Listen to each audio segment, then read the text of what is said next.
আসসালামু আলাইকুম গাইস, সবাই কেমন আছেন? আশা করি ভালো আছেন। আমি আল্লাহর অশেষ রহমতে অনেক ভালো আছি। হঠাৎ করে আম্মু ফোন দিছে, বলতেছে যে আমাদের বাড়িতে একটু আসো। আর এই কথা শুনে তো আমার মেয়ে নানু যেতে বলছে, তার নাকি যেতেই হবে। যেতে চাইছিলাম না, তারপরেও মেয়ের কান্না করার জন্য চলে আসলাম বাবার বাড়িতে। বাবার বাড়িতে এসে দেখি আমার মা পিঠা বানাচ্ছে, আর এই পিঠা বানানোর জন্যই আমাকে আসতে বলছে। কারণ তারা যা কিছুই করুক না কেন, মারা তো এমনই হয়, মেয়েদেরকে রেখে কিচ্ছু খেতে চায় না। আমি যদি আগে জানতাম যে পিঠা বানাচ্ছে, পিঠা খাওয়ার জন্যই আমাকে যাইতে বলতেছে, তাহলে হয়তো আসতাম না। কিন্তু তারা বলছে যে আসো, দরকার আছে।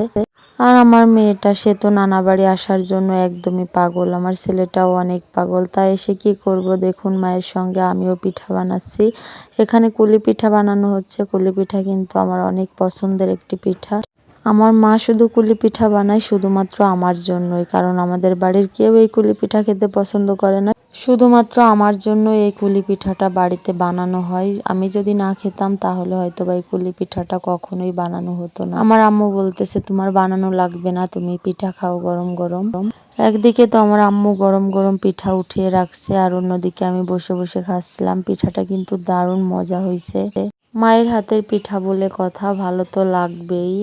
যতদিন বাবা মা বেঁচে আছেন ততদিন ভালোবাসার কোনো অভাব হবে না। এভাবে যাদের বাবা মা নেই তারা এই ভালোবাসাটা পান কিনা অন্য কারো কাছ থেকে আমার জানা নেই। যেহেতু আমার বাবা মা আছে, এই ভালোবাসা না পাওয়ার অভাবটা আমি এখনো বুঝি নাই। এদিকে তো দেখুন, পরের দিন সকালবেলা আমার মেয়ে তো অনেক খুশি নানা বাড়িতে এসে। এখানে আমার ভাইয়ের ছেলের সঙ্গে রাগ করছে, তাই তো দেখুন দৌড়ে দৌড়ে খেলা করতেছে। এখানে তার ভাইয়া আসে, আমার ভাইয়ের ছেলে, সবাই মিলে একসঙ্গে আনন্দ করতেছে। নানা বাড়িতে যখন আসে আমার ছেলে মেয়ে, মনে হয় তারা ঈদের খুশি পাচ্ছে। এদিকে দেখুন সকালবেলা আম্মু বলতেছে তোমার কুলি পিঠা তোমার জন্য বানাইছি, তুমি খেয়ে শেষ করো, তা না হলে কিন্তু নষ্ট হবে।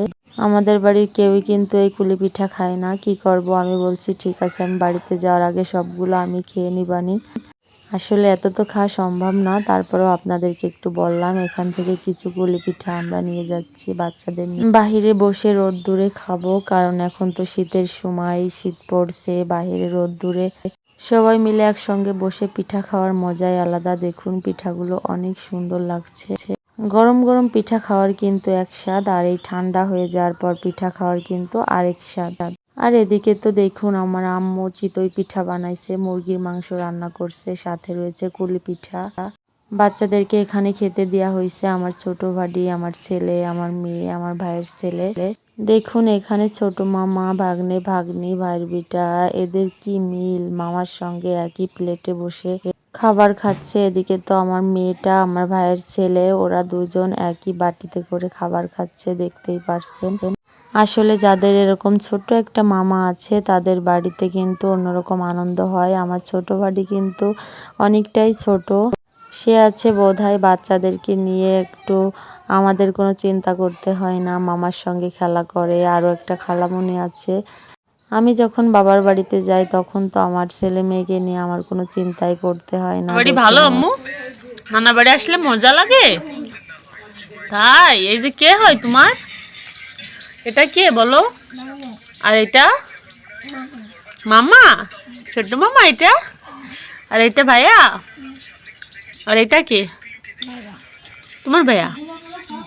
তাই, তুমি কি পিঠা খাচ্ছ আম্মু?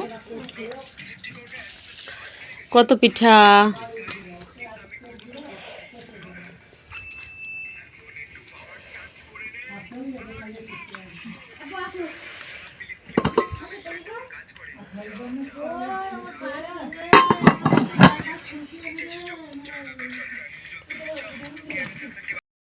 এদিকে আমার আম্মু দেখুন চিতই পিঠা, পোলাও, গরুর মাংস রান্না করছে রাত্রেবেলা, রাতে খাবারের জন্য। আমরা একটা দিন ছিলাম, আমার আম্মু আমাদেরকে যথেষ্ট আপ্যায়ন করার জন্য চেষ্টা করছে। এখানে দেখুন গরুর মাংস রান্না করছে। গরুর মাংসটা খাওয়া প্রায় শেষের পথে, তখন আমি ভিডিও করে নিছি। আর এদিকে দেখুন গরুর মাংসের ভিতর কিন্তু অনেকগুলো কলিজা ছিল। সেই কলিজাই আমার মেয়েকে খাওয়ানোর জন্য আমার আম্মু একটা বাটিতে করে উঠিয়ে দিছে যে তুমি তোমার মেয়েকে খাওয়াও। তাই যে দেখুন এখানে আমার মেয়েটাকে কলিজা খাইয়ে দিচ্ছি, আমিও নিজেও খেয়ে নিচ্ছি। আমার বাবার বাড়ির ভিডিওটা আপনাদের কাছে কেমন লাগছে অবশ্যই কমেন্টে জানিয়ে যাবেন। বাবার বাড়ি একটা আনন্দের জায়গা, আলহামদুলিল্লাহ। বাবা মা যতদিন বেঁচে আছে ততদিন এই আনন্দের কোনো শেষ হবে না। তবে আলহামদুলিল্লাহ আলহামদুলিল্লাহ আমার একটা ভাবি আছে, সে যথেষ্ট ভালো, আমাদেরকে যথেষ্ট ভালোবাসে। নিজের হাতে আমাদেরকে সব রান্না বান্না করে খাওয়ায়। এরকম ভাবি প্রত্যেকটা ঘরে ঘরে হোক। এই যে যত কিছু দেখতেছেন এই সব কিছুর পিছনে কিন্তু আমার ভাবিরও হাত আছে। আমার ভাবি কিন্তু আমাদেরকে অনেক ভালোবাসে, আমার ছেলে মেয়েকেও কিন্তু অনেক ভালোবাসে। আমার ভিডিওটা এই পর্যন্ত। আল্লাহ হাফেজ।